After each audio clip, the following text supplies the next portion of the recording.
Par exemple, en 2018, la chaîne France 3 a produit un film intitulé « Brigitte Macron, un roman français ». Ils ont montré très rapidement cette photo, où l'on voit Brigitte et son premier mari, André-Louis Osière.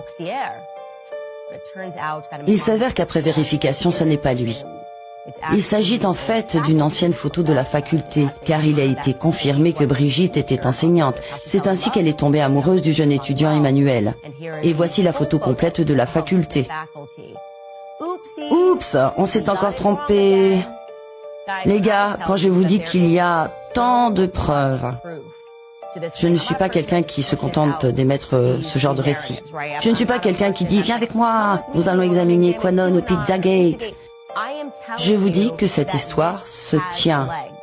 Et vous savez qu'elle se tient parce que la presse fait ce qu'elle fait d'habitude et essaie de l'écarter comme une théorie du complot d'extrême droite, qui est poussée par des personnes rétrogrades, et racistes, homophobes et transphobes. Non, non, vous n'allez pas faire ça, vous n'allez plus nous manipuler. Il est très simple de démentir cette affirmation. Il est si simple de démystifier cette idée.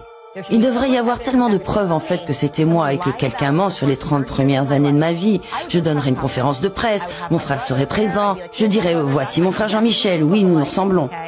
Mais vous êtes fous.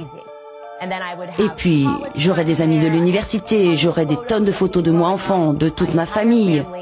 Et je dirais alors qu'il est néfaste de produire des théories de la conspiration. Maintenant que nous avons démenti cette affirmation, parlons des effets néfastes des théories du complot. Mais ils ne font rien de tout cela. Au lieu de cela, ils se contentent de brouiller les pistes. Pourquoi cette histoire est-elle vraiment importante? Pourquoi vous demandez de la partager? Eh bien parce que, comme je l'ai dit, nous aurions dû le savoir. Cela dure depuis 2017.